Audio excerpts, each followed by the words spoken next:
Bonjour à toutes et à tous et bienvenue dans cette nouvelle vidéo. Aujourd'hui, je vous présente très rapidement, vraiment c'est une vidéo qui va vraiment être très courte, mais j'avais envie de vous présenter mes trouvailles en boîte à livres. Donc j'y ai passé et j'ai trouvé des choses assez intéressantes. Donc voilà, 4 livres. Très rapidement, je vous les présente. Donc le premier, c'est Back in Love, surtout ne le répète pas, de Sylvaine Jaoui. Donc les Back in Love, j'étais très fan quand j'étais au collège et il y avait toute une collection comme ça.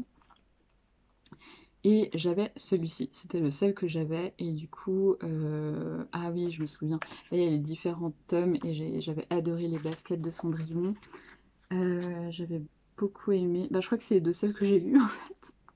Donc bon voilà, mais voilà, Back in Love c'était vraiment sympa et j'avais celui-ci. Donc vu qu'il est dans un état quasi neuf, je me suis dit que ça pourrait être sympa de l'avoir à la fois dans ma bibliothèque et de le relire à l'occasion, voire potentiellement de le transmettre plus tard à mes enfants ou autres. Donc voilà, très contente et ça m'a ramené en enfance, j'avais complètement oublié les Back in Love.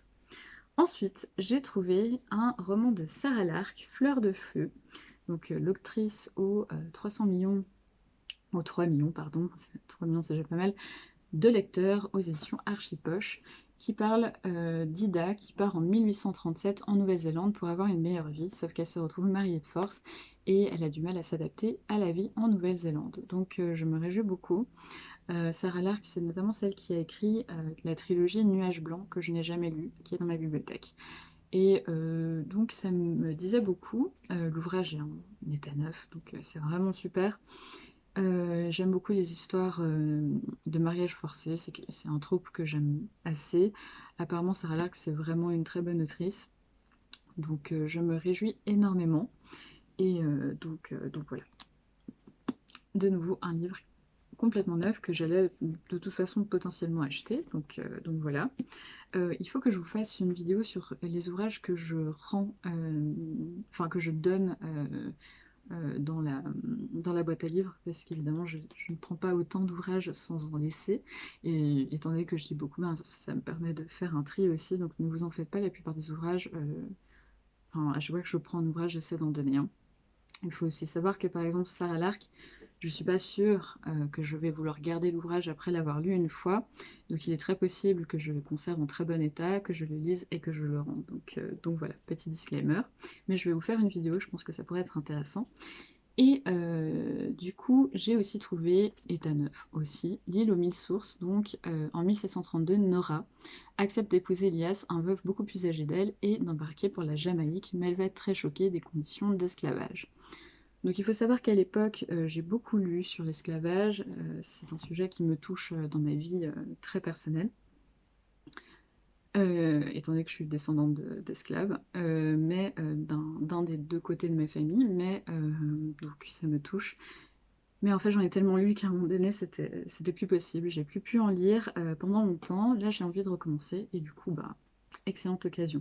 Donc n'hésitez pas à me dire si vous avez lu Sarah Lark, ce que vous en avez pensé et surtout par lequel vous me conseillez de commencer. L'île aux mille sources ou plutôt Fleur de Feu. Donc voilà, n'hésitez pas à me dire. Ou le troisième, c'est Nuages blancs. Donc dites-moi, vu que je l'ai dans la bibliothèque, dites-moi lequel vous me conseillez en premier. Et comme ça me permettra de faire un choix. Et on arrive enfin au dernier. Voilà, c'est vraiment une petite vidéo, mais je me dis que parfois c'est aussi bien, les petites vidéos. Ça évite de, de passer trop de temps sur des choses qui n'ont pas besoin de passer trop de temps. C'est un cadeau de Noël après l'heure. Je voulais trop m'acheter la saga des Rockabilly, parce qu'il faut savoir que j'ai lu la saga Bridgerton quand elle était encore éditée chez Harlequin. Donc ça date, que j'avais adoré à l'époque, donc maintenant c'est très connu, ça a été réédité, il y a évidemment la série sur Netflix, etc., etc., etc. Je ne commenterai pas la série sur Netflix, je pense qu'elle est problématique sur beaucoup de points, mais je dois avouer que c'est mon petit péché mignon et que, bon, je regarde avec beaucoup de plaisir, même si en tant qu'historienne ça me fait très mal au cœur, en tant que, et en tant que fan de la série, ça me fait aussi mal au cœur. Mais bon, bref. Et les Rockabilly, c'est ce qui se passe à l'époque des parents des frères et sœurs Bridgerton. et je l'avais vu passer, j'ai jamais lu, et je m'étais dit ah mais ça serait cool parce que j'ai pas envie de relire Bridgerton, j'aimerais bien relire un peu ces histoires romantiques et tout, mais sans relire des ouvrages que j'ai déjà lus plusieurs fois. Le premier tome de Bridgerton, je l'avais saigné, j'avais lu 4 ou 5 fois tellement je l'avais aimé. Donc voilà, je savais pas trop comment faire, et puis ben, du coup les Requesby c'est un bon moyen. Il coûte quand même 15,90 €. Donc j'avais pas envie de l'acheter tout de suite, et je repoussais, mais ça me faisait trop envie. J'ai trop envie de lire ça pendant la période de Noël, la période hivernale, c'est exactement ce que j'ai envie de lire à ce moment-là. Et j'étais là, ah, mais je voudrais. Et là, je l'ai trouvé en état absolument neuf. La personne ne l'a pas lu, c'est pas possible. Il est absolument neuf. Magnifique. Et c'est le tome 1 et 2. Donc, c'est ces éditions que j'ai lues avec les deux tomes à chaque fois. Ils ont fait pareil pour les Bridgerton.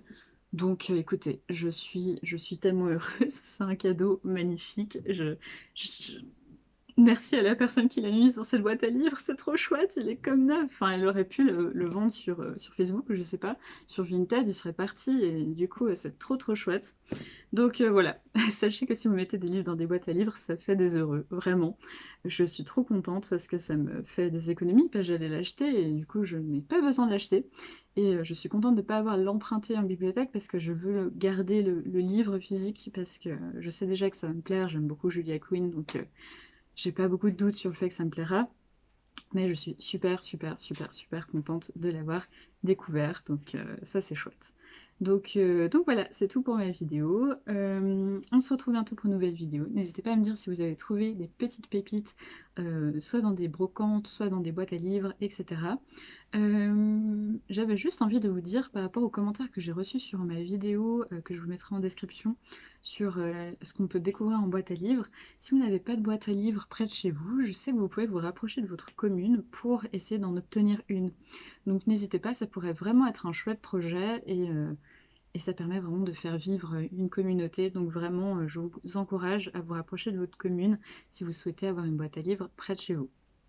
En tous les cas, n'hésitez pas à laisser un pouce en l'air, à commenter, à vous abonner si ce n'est pas déjà fait, et je vous dis à très bientôt pour une prochaine vidéo. Ciao!